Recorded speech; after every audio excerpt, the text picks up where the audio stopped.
had a moment of like, I've had enough of having to put on a front and pretend that I'm a certain way. It's just something in me just said like, you have to be honest, be real, because the people you look up to and the people you respect, they're doing it, you know, and they're inspiring you through their music or their acting or their art. And it's like, and just something in me just always knew that I had to do that, but it scared the fuck out of me at the same time. Tim Conlon has the voice of an angel, and he's using it to share his struggles and show others they're not alone. Deep down, the singer-songwriter has never felt good enough, always doing his best to cover up his insecurities and hide his true self. People will always choose pleasure over pain, but if you sit in that pain long enough, a greater pleasure then arises because it can move through you. Tim's grappled with sex addiction in a never-ending quest for validation and knows what it's like to become detached from who you really are. So through that lack of connection, that's often where addiction comes about. So yeah, there was some certain addictions that I had that were just trying to like numb that pain and find a way to connect. Tim says light is found in the darkness and wants those going through it to believe life can be a whole lot better if we have the courage to face our demons and forgive ourselves. Yeah, man, now I wouldn't have it any other way because it's who I am. Welcome to Youngblood, an award-winning podcast on a mission to make the mental health of young men a top priority. My name's Callum McPherson, I'm a journalist, and this is our platform to open up and share stories of what we've been through because we're not alone. Let's do it. Before we kick this off, I just want to say thanks so much to everyone who's taken 15 to 90 seconds out of their day to rate and review the show on Apple Podcasts. It boosts us up the ranks massively and makes a huge difference to how many people we can reach with these potentially life-saving stories. So thank you. And for those who haven't got around to it, please, if Youngblood has delivered you some value, let us know on there. Cheers, legends. Trigger warning, if you find anything spoken about in today's episode distressing, please contact Lifeline on 13 11 14. What was the first time you felt like you didn't deserve love? It's hard to remember really, but I guess it was almost like a core belief that just was there. I didn't really know it was there, but it was there from a young age. And then as I started to become more aware of it, when I was older, you know, like 15, I realized it, but I sort of didn't want to admit that. And I wanted to sort of ignore it. How would you realize that? Like, when would it come up for you and you would recognize that you felt that way when you were a teenager? Always sort of thinking that the worst possible outcome was the only outcome that would occur for me. A lot of the time in friendships and relationships, it's like I had this belief that eventually they were going to see the real me. And of course they were going to leave. Really not trusting myself and sort of waiting for people to see the worst in me. Where did that come from? Because you must have reflected a fair bit since then. Mm-hmm. Why, from such a young age, did you actually feel like that? What was behind that? This question's a tough one because they say that like the first 7 years of your life will often dictate where like trauma or core beliefs come from. And I always, whenever I have to answer this question, I always feel like bad almost, and I'm like going to blame people around me. Because, you know, growing up, I definitely, I've got 4 sisters, I've got a mum and dad, you know, that are still together, and, you know, they obviously did the best they could and they were amazing. But I do know that I, growing up as a kid, was a highly sensitive little boy, and I still am that. You know, I know that's why I can do what I can do, and I can write music and I can sing and I can have that sensitive side. But I think as a young boy, I craved a lot of it. And my mom, she's an amazing woman, but she's very different to me. She's more of a not show much emotion, just kind of get on with it sort of type personality, which has served her in a lot of ways. But I think that dynamic for a little young sensitive boy that was just desperate for love and affection, potentially, I think through therapy, that's what we've sort of landed at. How present was that feeling throughout your young life? Was it something, especially after you recognized it more in your teenage years, was it something that sort of hung over you? I guess when I was younger, I didn't quite know it was there. But as I got older, yeah, it sort of started to make a bit more sense, you know. A good indicator of it was particularly like how my relationships started to pan out over the years and the dynamic that would happen. Often I would actually find myself attracted to yeah, older women that I sort of wanted to like mother me in a way without like this is subconscious kind of stuff. I wanted to like, yeah, win that love kind of thing. And that feeling of not being deserving of love and feeling worthless at times, how did that actually affect your life? It's the self sabotage. It's that voice inside that just tells you that you can't do something. Your best will never be good enough, that everyone around you is eventually just going to leave. To be honest, like I'm 28 now. There's a long time when I thought there was no way in hell that I would make it to 30. That belief and those feelings, it almost got like comfortable to me. Like that felt safer to me to think that way. Seeing the way my life had played out and how chaotic it had become, I was just honestly just like, this is impossible. It's not gonna like, it doesn't make sense for it to be able to last like a lifetime. Do you know what I mean? Yeah, I truly didn't believe that. And then that belief led me to behave in certain ways, because it was like, well, it doesn't matter. Like, it doesn't matter what I do now because who cares? Like, Yeah, I'm you not didn't gonna, value I'm not gonna yourself be, or value your future like you should have. yeah, So what was 100%. chaotic about your life, and why were you drawn to that? Or was it something that was just a result of the way that you felt inside? And It's a lack of connection to yourself, really. So through that lack of connection, that's often where addiction comes about. So yeah, there was some certain addictions that I had that were just trying to like numb that pain and find a way to connect. what did you get out of that? A short temporary fix and escape. Luckily, it wasn't drugs or alcohol or anything like that. It was more behavior, sex addiction, man. Yeah, which sounds like rock and roll and kind of funny, but it definitely wasn't And because that's it was just that's tied up with that desperate need for validation that you felt like you never really quite got. yeah, yeah, 100%. That was my way to feel good, and get exactly right, get that validation, escape, you know. How quickly would that Um, fade? oh man, instantly. Like yeah, instantly. Like I mean, it would in the moment it was there, but then afterwards the shame that would come about and the having to because this actually I mean affected me financially as well. Paying for the sex. Yeah. Yeah, okay. Yeah. Yes. Everyone's got their type of Vice. yeah, vice, exactly right, that they go for. And that happened to be mine. And that I don't know how that came about, but that was it. And then I just hooked onto it. Obviously, I'm only looking at you through a screen, but I get the feeling that you're quite a deep thinking, compassionate man and not a Yeah. narcissist or a sociopath. So I know it can't Mm. feel good to feel like you're uh, using something that's meant to be intimate and making it hollow and using people, and that probably didn't sit right with you either. What was it like for you to have to grapple with that? Yeah, no, not good at all. Not only was I hurting myself, I was hurting other people in the process too, like just using people for sex and all that stuff. And it deep down, that's not who I sort of wanted to be. But it was a compulsion for you where like you knew the Yeah. end result wasn't going to be any different to the last time, but yet you found yourself in that same situation. Yeah, man. Yeah. For me, it was like it was this pain that I'm going through. I cannot sit in this. I just refuse to sit in that discomfort. So that was my way to feel better. Because that's what it is, like I've learned over the years that you have to try and sit in that discomfort and pain, because if you sit in that pain long enough, like then pleasure eventually comes. Like people will always choose pleasure over pain, but if you sit in that pain long enough, a greater pleasure then arises because it can move through you. We want to try our best to avoid the pain in the short term because Yeah. no one really wants to confront it at the time. But the problem with Mm. pushing it away and running from things is that they don't just go away, they build up and then ultimately it ends up being way worse down the road.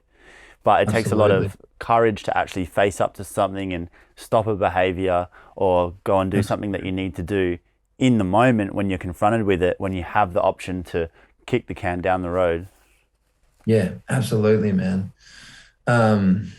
That's been the biggest thing for me, to try and to learn how to sit in that pain, sit in that discomfort. But you were looking, obviously you're looking for that connection and you're looking to feel all right with yourself, and it's that particular addiction or behavior, that is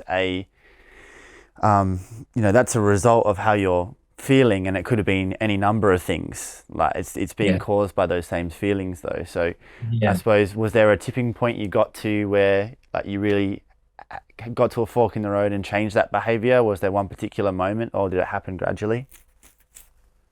It's it's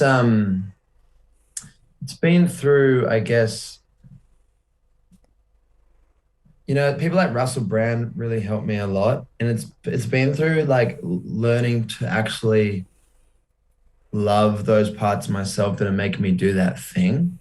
Because in this weird paradox way, the same thing that's caused me so much pain is actually trying to keep me safe and protect me, from the pain I'm feeling. So I've had to so instead of like hating myself and hating those parts of me and hating that behavior, really tried to just to love it, if that makes sense, and sort of almost talk to it and say, hey, like I see what you're trying to do and thank you.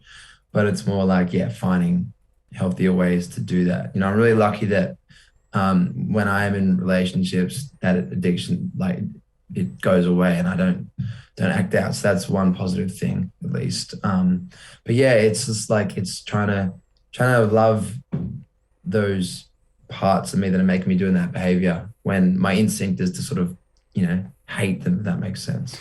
So what do you say to yourself when those urges come up, or, things are getting difficult in life and you see yourself on that slippery slope, like maybe slipping back into living in that way you don't want to live? How are you able to respond differently now?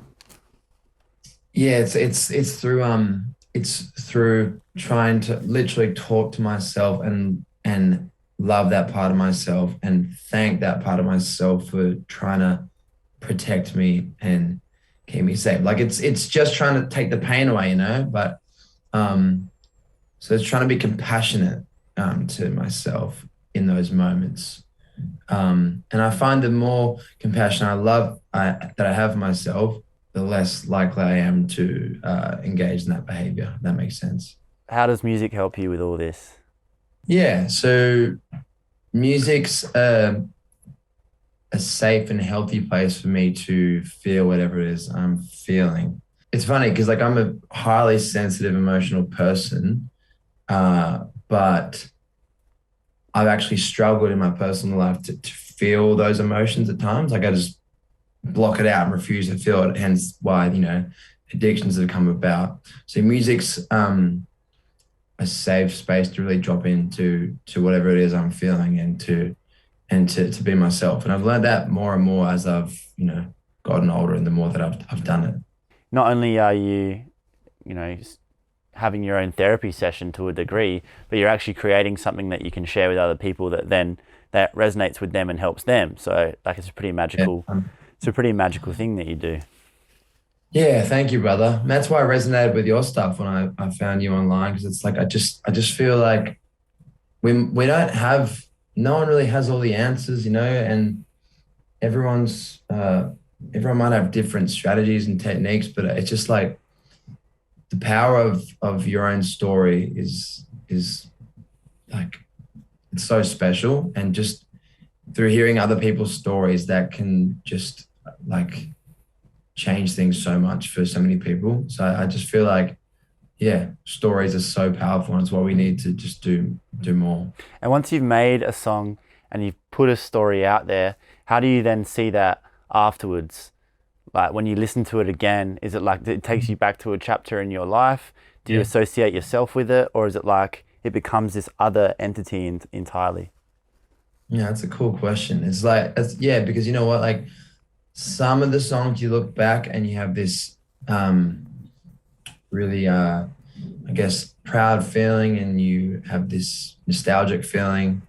But then other times it can take you back to a dark place and can lead you to a sense of like melancholy. And like the first single of this EP that I'm going to bring out is so dark, and I'm struggling to hear it now, because when we write songs, it's like it's not always how we're feeling every second of every day. Like, no, of course, we travel to certain moments in time, and yeah, that first song's really hard for me to hear right now, and I'm like I've sort of delayed releasing it. I think 'cause I'm like, oh, I'm literally scared to bring it out because I'm scared for people to, When did yeah, you record that? Like, what kind of place were you in then to be able to do that then?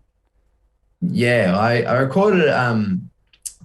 I recorded it at the start of this year, but it was written a while back. Just yeah, at a down when I was having one of my down moments. But yeah, it's sometimes releasing a song is literally like handing out a page of your diary to someone and just saying, "Here you go, read that." So Yeah. it can be really daunting, but I guess that same daunting feeling is the same reason why I know that I have to share it. Yeah, totally, man. And that's what this show's all about, and I really respect that.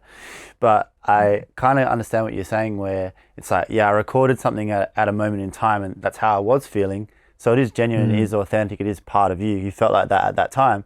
But then by the mm. time it comes to release it, if you're in a like good place, feeling good, and you're putting out this super depressing Yeah, song, then that would almost be weird because you're like, I feel great, like this is, but it's still valid. It's still part of your journey, you know? yeah, yeah. No, you're exactly right. That's it. Yeah, there's almost like this two sides of it because yeah, there is this level of what is it? What's the word? Like, yeah, I am proud to do it, and I know that it's going to help so many people, and that's just something that I really want to be a part of and share my story and encourage other people to do it as well, and to let them know that they're not alone. But there is that little part of me that has this shame for feeling that way. You know what I mean? Like we want to just be the cool guy, the cool girl, and pretend that everything's amazing all the time, and just have that highlight reel going on. But Yeah. you know, as I've gotten older, I've learned that's just not reality. Like, and I tried to be that guy for a long time. I tried to just pretend that everything was good and just take 1,000 shirtless selfies and just paint my life in a way, but it's not real. You Yeah. know what I mean? Yeah. But that's where the bravery comes in. You know, if you didn't have that twinge of fear or shame, then it wouldn't have the same meaning attached to it. And actually, that's why people connect to it and respect it, is because they Yeah. know that you've felt like that, and then you've been vulnerable enough to put that out there anyway. That's what actually inspires people and makes people connect with you. You know, is going out on a limb and taking that leap of faith. And that's what you're trying to inspire in other people, because if we don't lean into our fears and actually take those leaps, then we just stay in the same place. Yeah, 100%. That's why I was drawn to your page, man. Like I've realized over time that when I see others, you know, taking that leap and stepping into that darkness, I just really uh just am moved by it and appreciate it and just really respect it. So I think I realized over time, hey, I think I always knew, to be honest, that I need to be doing this. And yeah, that's where I'm at in my life now. Like I just and to be honest, when I first came out with all this stuff, like I did like a video talking about what all this music was going to be about, which Yeah. essentially was stepping into that darkness. It was scary, and I had this fear to do it. But then after I did it, there was like honestly, there was a weight off my shoulders lifted, and the amount of DMs that I had of people just telling me their story and just saying thank you, like that was what mattered the most to me. You know, like not the amount of likes or whatever. It was all just the stories that it created in the conversations. You know, and that's what mattered the most. Yeah, because you're searching for meaning and trying to create purpose in your own life and connect with people Mm. on that deeper level, because I think that's just the most human part of us, and that's that essence that we're all after, and music's your vehicle to do that with. You know, that's you're using your gift and what you're here to do to be able to achieve that and impact others' lives like that. I think that's sort of peak existence, man. So that's a much better, it's a much better thing to be addicted to. And Yeah. I certainly love getting similar feedback, again, just because people were connecting with the stories of others, because it's sort of like, what else are we all doing here if we're not talking about the reality of how things actually are and trying to help each other? Like, that's always the time when we feel most connected and we feel most okay with ourselves and being here and being alive, is when we're able to hear someone actually cut all the bullshit and tell it like it is, and we can say, yeah, me too, Yeah. I relate to that, you know, then Oh man, that's the being best alive feeling feels ever. good. Yeah, it's the best. Someone like I just had a gig in the weekend, and I was like going through something, and there was one of the drummer in the band, like, was one of my mates, and about 15 years older than me. And I remember I was telling him what I was telling him, and he just like, he didn't even have to say much, but the look that he had was just like, hey, buddy, you're going to be okay. I've been there. I've walked those shoes. Like, it's okay. You know what I mean? Like, it's just so powerful. And yeah, he actually said to me, because I texted him the next day and I was like, hey, brother, thanks for that. I appreciate you. And he was like, man, anytime. Like, a problem shared is a problem halved. I was like, dang, that's good. I'm going to steal that. So I've just stolen it. Yeah, and that's the thing, we don't have the answers and we're all living it for the first time, and then you have that gift of hindsight where you come 15 years from now or 20 years from now, you can look back and say to someone younger, like, it's all good, I've been in that phase. But the thing is, while you're going through it, you can't know that. That's part of the game. You only get to know what you know until you know more later on. So I'm similar to you, that I try to be kinder to myself and try to notice when I'm just carrying around a lot of tension or frustration, or I'm making myself feel worse because I'm choosing to rile myself up over something when no one else is actually influencing that. And being able to recognize that in yourself and say, like, all right, just, roll your shoulders back, like, just relax, stop breathing so fast, like things like this. It's like, it's all good, and being able to have a bit more ease about yourself. But you're the only one who learns that and self-manages and becomes more relaxed and more comfortable with who you are. But I don't think, you don't just wake up like that, especially in your 20s probably, like, it's a work in progress. Like, yeah, I'm 28. I feel like I'm only just starting to work things Yeah, out. me too, like, bro. yeah, cool. Do you have ways that you've like sort of like worked out now, like how to move through things a bit, or like have you got some strategies? Yeah, I've got all the answers now, man.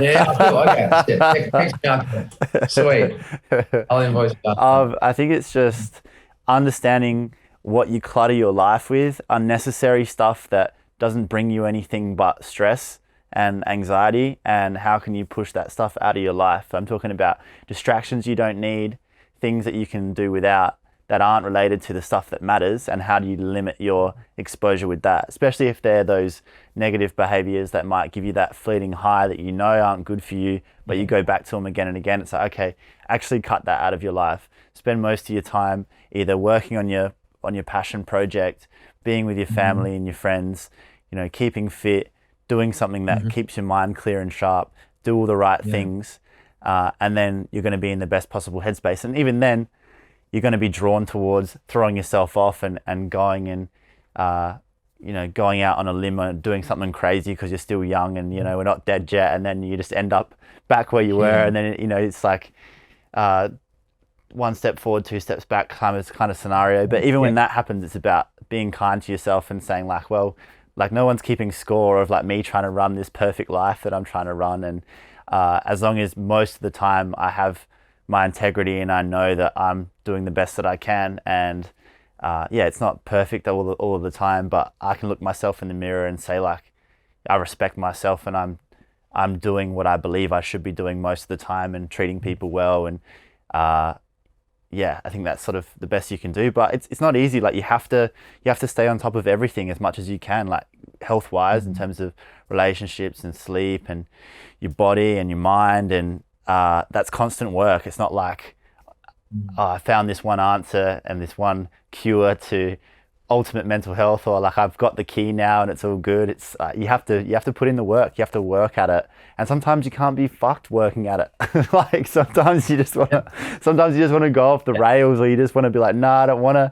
work out. I don't want to go and be disciplined. I don't want to journal. I don't want to meditate. Like, all these things, like, that's a lot of work, but you know that you're going to end up in a place you don't want to be if you don't do it. So, That's beautiful, brother. Thanks for sharing. 100%. Like, and I've learnt too, as I said before, like, when I'm feeling good at times, that can be a trigger for me. And that's when I want to go and, shake things up. One thing I've realized too, when I am feeling down, or in one of my, down phases, it's like, if I look at myself, I'm like, okay, what am I doing here? And I'm always missing those little, those good habits. Like, I let go of them. And another thing I realized that I'm doing in those moments, I know it's about ourselves and this all, we control how we feel, but I know often when I'm feeling down, I'm not helping other people. So that's something I've learned too. Well, you Like can't, you can't, you can't. I think that's one of the main reasons why I try to stay on top of it, is because mm, you and I have both found purpose in our lives out of being able to create something that helps others, right? So it's something that's bigger mm, than ourselves. And if I'm not on top of my game and feeling good, I can't help anyone else. I can't listen to yeah, people or like try to create these stories or hear about other people's problems if I'm too hungover and I've got my own problems, man. yeah. I can't deal with Your that. cup's not full. Yeah, yeah. Your cup's empty. That's right. Your cup's Yeah. empty. Yeah, yeah. You But it's can't just help funny anyone how unless you many. help yourself. Yeah. Yeah, 100%. But it's funny how many different like books and stories like for centuries all talk about like help others. Like not only do you help that person, but like it does help you. Like my nana, she used to work for Lifeline, and she's an amazing woman, and she would, hear people's stories all the time. And she said to me, like, to make no mistake, like whether, you're there to help others, of course, and you will help others, but know, like, be aware of how much it helps you helping other people and how it can make you feel too. Like it's a positive thing. So, Well, imagine if um, no one could hear your music, right? Like that would mm, make it very different, wouldn't it? Like I don't know, maybe you would still do it anyway because obviously you love it and it's your thing. But imagine if you couldn't share that. Like $100%. that would be hard, and that would take away a huge part of your life if you couldn't share that gift and you couldn't share those stories. Same with me. If I couldn't do what I do, like I can't even imagine that. I would do anything to continue doing this because it's that thing that gives me that sense of meaning and purpose, and taking that away would be like unbearable. Yeah, 100%. Yeah, because, and through like communication and, that brings connection. And then through that connection brings community. And like, yeah, but I think that's why we're meant to tell stories. Yeah, it is for ourselves in a way, but it's like, I think we're meant to help others, and just what can come out of stories is just like is so amazing, I Well, we think. all realize we're not so different. We're communal creatures. And Yes. if we Yeah. don't have that sense of community, that's when all the problems come in, be it addiction or violence or all the times that Mhm. we see humans feeling isolated and lashing out. It's because they feel like they don't belong anywhere. They don't have that sense of community. They don't feel like people understand them. And that's when everything goes to shit. So that's why storytelling is fundamental to that notion of Mhm. community and us feeling like we belong to something, because then we want to look after it, we want to look after each other, we want to look after ourselves. If you don't have that, Totally. it's just pain. Yeah, that's so true. And for me as well, like when I like have fucked up or messed up, like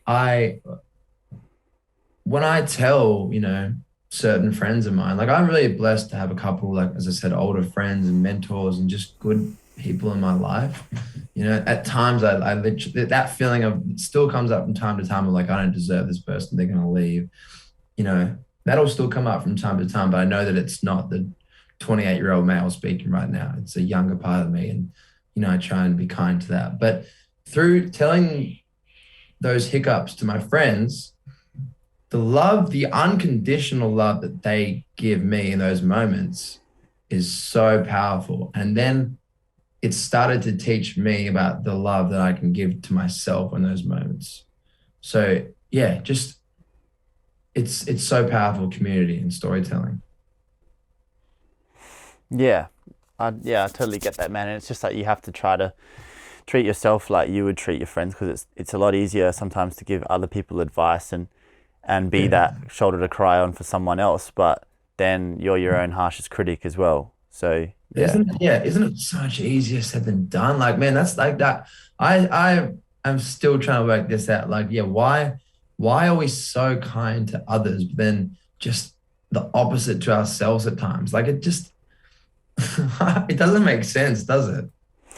I think it comes from a wanting to hold yourself to like an impossibly high standard, and I guess that's partly based on your upbringing or your worldview. There's like a lot of complicated things that flow into it, but Mm. it's like you hold yourself to an even higher standard than you would hold the rest of the world and everyone else, as if you're not just a human like everyone else is.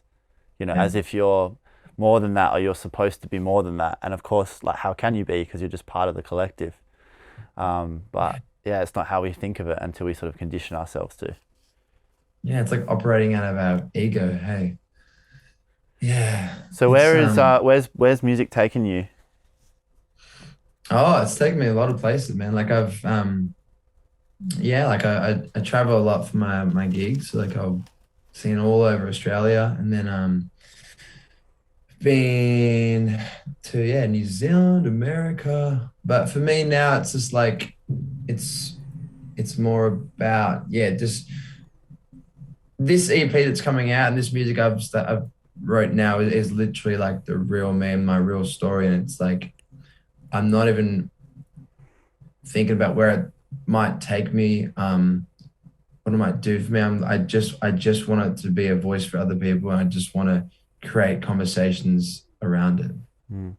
So what realization have you come to in the last year or so that you decided that you're going to really tell your story like this? Because you've been singing for a lot of years, but you never gone to this depth Yeah. and reached this sort of level. So what happened? I had a moment of like I've had enough of having to put on a front and pretend that I'm a certain way. It just something in me just said like you have to be honest, be real, because the people you look up to and the people you respect, they're doing it, you know, and they're inspiring you through their music or their acting or their art. And it's like just something in me just always knew that I had to do that, but it scared the fuck out of me at the same time. What sort But of image were you trying to project before, do you feel, where it wasn't 100% authentic? just like the happy people pleaser guy, like everything was, you know, just I was in control of everything. Everything was cool. Everything's good. And just yeah, masking the pain. But people who knew me well knew that that was like BS. You know what I mean? Um, yeah. But there, I'm telling you, man. Yeah, there, as you know, like there is something sort of freeing in telling a story. Um, You also need to, man. Like, yeah, objectively, for an artist and a musician, like, pain's where all the good stuff comes from. yeah, Everyone knows that. Like, if you want to sing about something that's going to touch people and be remembered, it's probably going to be about something dark or transitioning mm, from hard times to better times, or like a message of hope. yeah, You know, just singing about, yeah, everything's all good all the time isn't all that inspiring, is it? yeah. Oh, dude, you're so right. And Because we ironically, know that yeah, that's a fantasy. There's no one mm, on earth where it's all good. yeah. Yeah, no matter who you are. 100%. Even though we sort of tell ourselves that that's how it is for other people when it's not. But yeah, I've learned as well that ironically, you know, if you want to search that light and that joy, like you've actually got to, you know, travel into that pain, that darkness. Well, also, And how else would you know what that feels like? Like, mm, understanding the opposite side of the coin is what makes you able to mm, appreciate it and be grateful and enjoy it. If yeah, you don't have that yeah, experience, even if you achieved a really good state or you were having this amazing life, you'd feel empty mm, or wouldn't be able to appreciate it, which we see all the time with people who materially they achieve everything that you could ever possibly want, yet they still feel empty or hollow, or they're not able to enjoy it mm, because the mm, substance isn't there. You know, you have to yeah, have that depth as well. We're complicated beings. It's not easily yeah. pleased.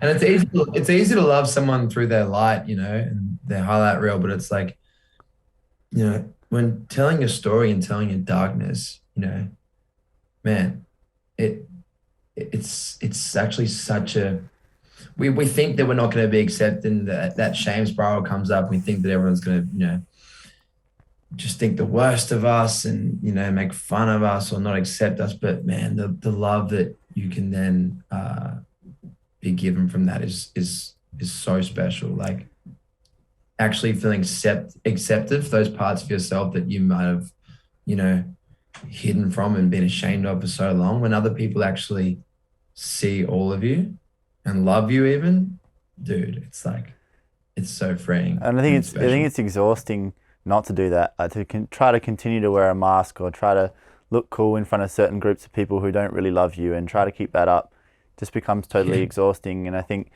increasingly, hopefully, you reach a point where you just care less and less about what people who don't really matter think about you anyway. Because one, Yeah. other people don't care about you as much as you care about yourself. Like, you're always going to overinflate how much people think about you. Like, whatever, everyone's trying to live their own life.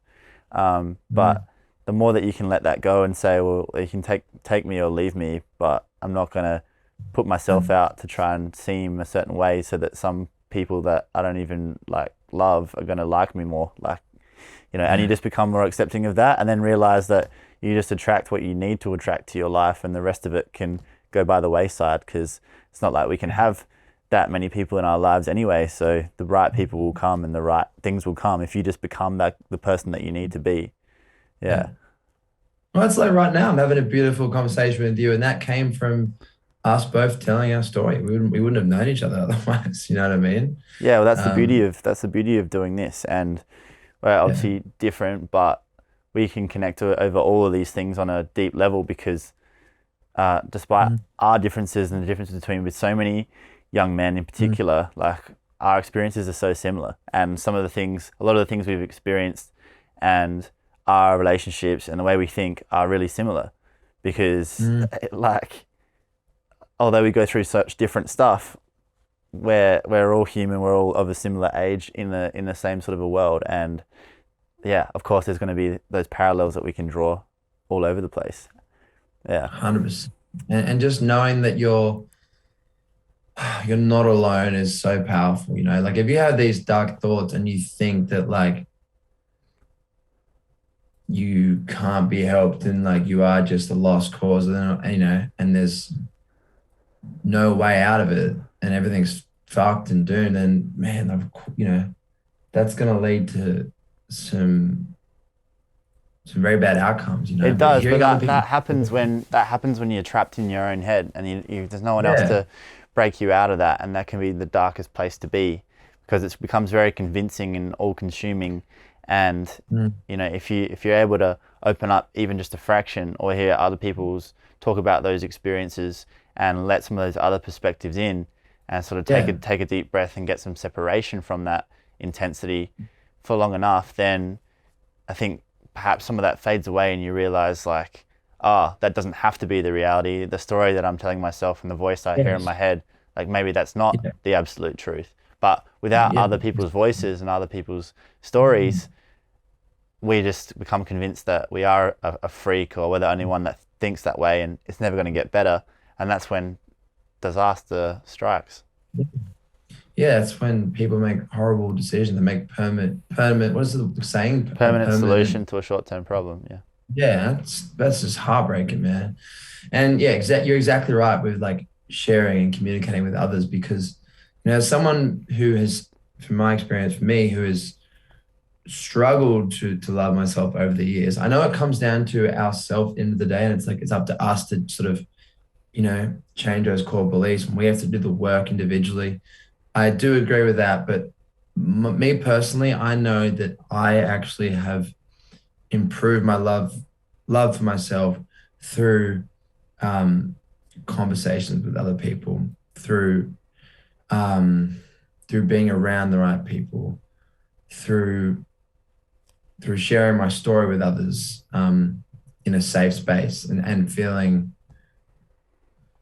like it was okay to feel those feelings, like, yeah, for me, like, and I think that's a good step for some people, like, who can't break these patterns or these beliefs and this pain. It's like, it often can be helped through other people, and the first step is sharing a story and sharing it around the right people, because when you, like, it's a process, and like no day is the same. And like, I don't know if these thoughts and beliefs will ever necessarily leave you, but I believe that the compassion and the love we have for ourselves over these thoughts when they come up, that changes, that improves as life goes on.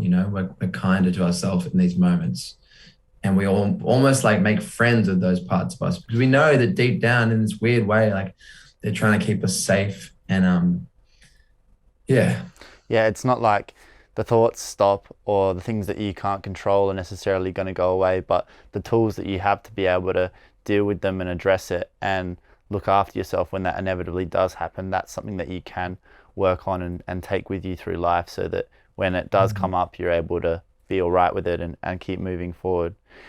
Through Yeah. looking at your social media as well, like a lot of people out there really connect with your work and your music and what you do and really engage with you in a strong way. Why do you think Thank that you. is? Um, well, so this is like hard for me. See, when I answer these questions, like I'll give you an insight into my mind. I'm like, oh, I don't want to talk about myself. I'm just gonna sound like I'm like it's almost like I don't like saying nice things about myself, but I just want to share that so we're like honest. But I think because like I'm an open book and I'm a storyteller and uh I'm not afraid to be vulnerable, I think. Um, I grew up with four sisters who really helped made it safe for me to like express and to talk. But I think it is that through the vulnerability. And yeah, just trying to. I think for me, I think sometimes like people who experience sadness and pain, they often just want others to feel the opposite, so they do whatever they can to Mm. just try and make sure other people are feeling good. Yeah, Um, that's classic. yeah, yeah. I think I read like, man, like Robin Williams wrote something about that one time, which is like so heartbreaking because he just was the funniest person ever and brought so much joy to others. Yeah, I think Yeah, you're also represent an antithesis to a stereotype. Like the way that you look yeah. doesn't match, And I think that's cool though. And Thanks, man. people Appreciate people that. like that because that seems real in a world full of fake stuff. Like you were saying before, even yourself, like a few years ago, you were trying to project that image of just being really cool and everything being all good and trying to look a certain way and act like you didn't have any problems or whatever, which is just not the reality for anyone. Yeah, And yeah, we see plenty of images of people who might have your kind of a look who are trying to portray that unattainable lifestyle. And then when someone sees someone who looks the way you do, who also has real talent, telling it like it is and saying, okay, actually, I'm a human being and I go through this, and I know you guys probably do too. And I'm not going to try and pretend like I'm too good for that or like I'm too cool for that. Like this is, yeah, I'm this guy, but I'm also this guy too. That's yeah, captivating. That's what people want to connect with because it's like, oh, this is actually real. Therefore, I want to listen to the music because I know that yeah, whoever recorded that, they meant it. And that's what people want to connect with. They don't want to connect with just a surface level image, no matter how cool that image is. Because I would argue thank that the coolest thing that you can be is authentic and you can't fake that. Yeah, no, thank you, brother. I really appreciate that. That's true because I guess, yeah, I might look a certain way. Like I think the tattoos and the all that, the shaved head, and all, it's like that's like a persona that I've sort of built over the years. But yeah, as I mentioned earlier, I'm a highly sensitive, emotional person, and I guess I had a lot of shame for that originally, and often in relationships, I'd always be scared that me being who I am myself was always going to be too much for that person. But I've learned over time, it's like, no, those parts make me who I am, and like authentic, like what you just said. And those sensitive parts are the reason why I can write songs and I can connect with others. And like, yeah, man, now I wouldn't have it any other way because it's who I am. Mm. And I just encourage people to, yeah, to be, if you're the sensitive guy or girl, be that and just 100% be it. If you're whatever it is you are, just unapologetically be yourself. Like it's freeing. Mm. And it's easier said than done, but ultimately Oh I yeah. think we have to, otherwise we'll never feel fulfilled or satisfied. Yeah. And so Yeah. all the love that you get now from comments and inboxes and people talking about you and your music, are you able to let that through and actually feel it? Yeah, that's a great question. Yeah, receiving for me has been something I've struggled with for a long time.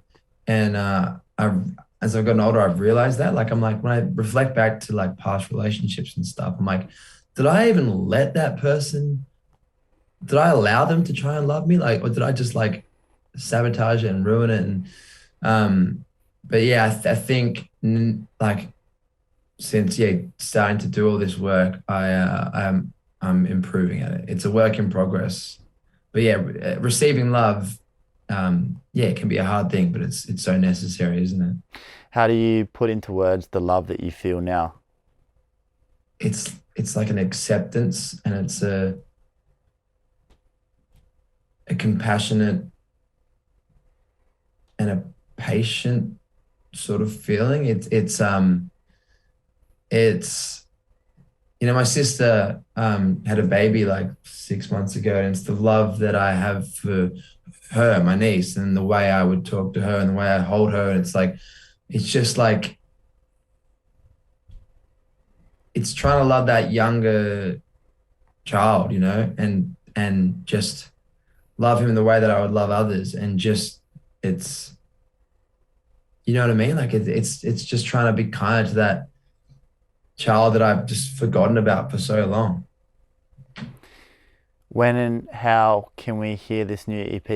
In the next month, I'll have a single released, and that single will be called Good Enough. And it's literally all about the feelings of not feeling good enough at times. And then every 6 weeks from there, I'll have singles released until the EP, The Boy and the Devil, sort of merges into one. Cool, man. That's exciting. Why are you here on Earth, do you think, now? To share my story and to let others find their voice in the process of doing so, to allow others to feel safe, to feel what it is they're feeling, to know that they're not alone, and to build community. Couldn't think of a better mission than that, man. Yeah, man. Well, that's why I resonated with you, brother. I think you're doing a beautiful thing, and it's inspiring to see. That's it for this episode. If you're getting some value out of the show, please help us out with a quick rate and review on Apple Podcasts. Everything we do is recorded in video, so follow Youngblood Men's Mental Health on Instagram and Facebook, and Youngblood Mental Health on TikTok. Subscribe to our YouTube channel, Youngblood Media, and please leave us a comment or send us a message if these stories resonate. We'd love to hear from you. And most importantly, please share the podcast with anyone in your life who might need it. We're all about reaching as many people as we can. This is Youngblood. Thanks for being part of the mission. Catch you next time.